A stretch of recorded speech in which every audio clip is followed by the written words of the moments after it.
Oba, maravilha, tudo bem? Vamos responder mais uma dúvida sobre previdência privada. Vamos responder a todas aqui, tá? E a dúvida de hoje é: onde e como começar a investir? Bom, para responder essa pergunta, eu vou responder de duas formas. Eu vou responder da primeira forma, que é onde eu vejo que 99,9% das pessoas investem, né? É um jeito de investir na previdência privada. E depois eu vou te passar um pouquinho do meu jeito, do meu jeitão de investir na previdência privada, onde eu não vejo praticamente ninguém por aí, né, utilizando a minha metodologia, né, a não ser os nossos alunos lá, claro, né. Então veja bem, primeiramente, onde investir? Você deve procurar, né, instituições que ofereçam o produto previdência privada à sua disposição, né. Ó, lembrando, estou falando do modelo clássico de investir na Previdência, tá? E aí, então, você vai acabar caindo em um banco, né? Pode ser digital, um banco físico mesmo, né? Ou nas corretoras, nas distribuidoras, né? Então, o onde você já sabe onde encontrar. E o como? E aí, normalmente, vai ser assim. Se você for a um banco, o gerente do banco vai te fazer algumas perguntas. Se você estiver na corretora, se for no escritório, o assessor vai te fazer umas perguntas, mas se você estiver acessando pelo site, vai ter umas perguntinhas pré-definidas ali. Mas basicamente, né, vai haver variações de uma instituição para outra, mas basicamente você vai ter que responder as seguintes perguntas. Você envia a declaração do imposto de renda pelo modelo completo ou simplificado? Isso para saber se é mais indicado o PGBL ou o VGBL. E aí vem outras perguntas. Qual o seu horizonte de prazo com essa previdência privada, né? Porque quanto mais longo, mais você pode assumir uma parcela de risco. Depois também, qual o seu nível de tolerância ao risco, né? Não adianta, por exemplo, você ter um prazo muito longo, um horizonte muito longo de investimento, mas se você tem um altíssimo risco de uma altíssima intolerância ao risco, né? Então aí reduz o risco também. Basicamente também quanto você vai investir, né, por mês, quanto você pretende investir, né, porque os fundos eles têm aportes iniciais de aplicação, né, e aí feito isso o que vai acontecer? Vai ser gerada uma lista de fundos ali para você escolher. Se for no banco, vai vir a lista de fundos que aquele banco trabalha. Se for uma corretora, vai vir a lista de fundos, né, fundos previdenciários que aquela corretora trabalha. Basicamente assim, né? Então, com essas perguntas, eles dão uma filtrada, né? Dão uma filtrada, faz um cálculo ali e tal, e traz essa lista de opções para você. O meu jeito é um pouco diferente, tá?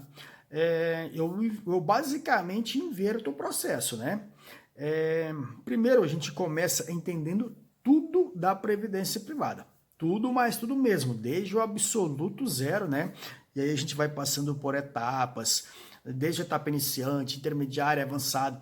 Depois nós vamos para as etapas de estratégias, porque nós temos estratégias para o longo prazo, temos estratégias para médio prazo, temos estratégia para o curtíssimo prazo, de um ano para outro ano. Isso mesmo, na previdência privada, né?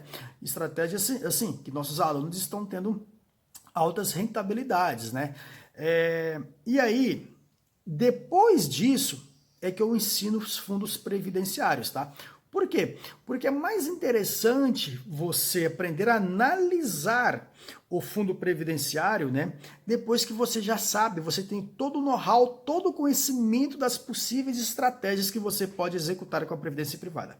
E aí, no momento de executar, de analisar os fundos, você então tem que ter em mente as estratégias possíveis, você tem que ter em mente essa sua previdência privada será uma carteira à parte, né, de todo o seu portfólio de investimento, ou essa previdência privada, ela compõe também todo o seu portfólio de investimento, né? Porque aí nós começamos a entrar no gerenciamento e balanceamento da carteira de investimentos, né? Então, depois disso, de tudo isso, o que nós fazemos? Aí sim, nós escolhemos o nosso fundo previdenciário. Só que lá nós vamos partir da base de todos os fundos previdenciários disponíveis, tá? Dos mais de 1.600 fundos previdenciários disponíveis. Então veja que depois que nós escolhermos o nosso fundo previdenciário, ou seja, eu quero esse fundo aqui, aí que eu vou procurar saber se ele está na corretora A, se ele está na corretora B, se ele está no banco A, se ele está na distribuidora. Então a gente inverte o processo, né? A gente aprende tudo, identifica o fundo e aí a gente vai saber onde ele está, né? Normalmente a pessoa, eu quero o fundo do Banco do Brasil, por exemplo, né? Não, o nosso processo é completamente diverso, né? E mais, né? Nessa análise do fundo previdenciário, a gente também tem que levar algumas coisas em consideração que eu não vejo ninguém falando por aí, tá? Você tem que levar em consideração eu não vou entrar em detalhes aqui, mas assim, existe uns detalhes, tá? Que você tem que analisar no fundo previdenciário, porque depois, se você for trocar de fundo, mesmo se você for fazer portabilidade, você pode ter uma perda, tá? Então, tipo assim, mas é um conhecimento mais avançado, vai ficar muito complexo para a gente entrar aqui agora. Então, esse é o meu estilo, tá? E aliado a isso também, a gente tem que pensar também, né, se é o seu caso, se você já está pensando em um planejamento sucessório, e o que é o mais interessante, né? Planejamento sucessório, a gente tem que começar o quanto antes. O quanto antes você fizer o seu planejamento sucessório, mais barato e mais eficaz ele será, tá? E além do mais, né, agora no Brasil, chegou há poucos anos aí, o seguro de vida vitalício e resgatável. É um seguro de vida que você contrata ele uma única vez e fica protegido a sua vida toda. E além de ser vitalício, ele é resgatável também, tá? Você tem a opção de resgatá-lo quando você quiser. Não precisa ocorrer, por exemplo, o evento invalidez, não precisa ocorrer o evento morte. Se no meio do caminho você mudar de ideia, você pode solicitar o resgate. E esse seguro, ele pode funcionar inclusive como investimento, tá? Porque o valor que você investiu nesse seguro, ele é rentabilizado, ele tem uma garantia de correção pela inflação, mas inclusive uma taxa atuarial pré-fixada, tá?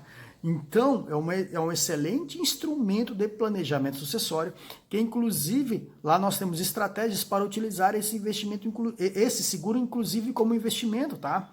Ele é um seguro muito utilizado nos Estados Unidos como instrumento de alavancagem patrimonial de uma geração para outra.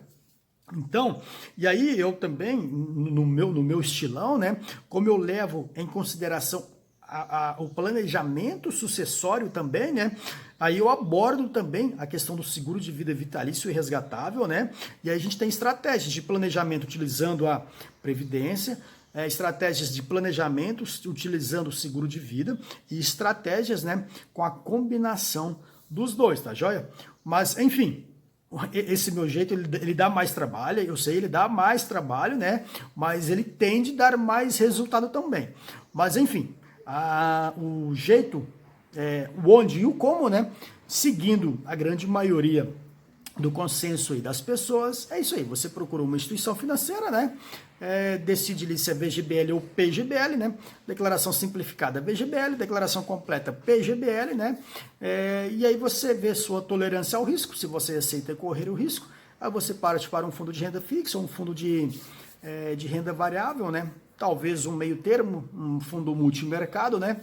E beleza, e partiu para o abraço. Então fica o convite, se você quiser conhecer um pouquinho mais do meu método, o método IAP da Previdência Privada, investimento, aposentadoria e planejamento sucessório, proteção financeira, né? Tem o link aqui na descrição do vídeo aqui do YouTube ou na bio do Instagram, tá joia? Maravilha, maravilha!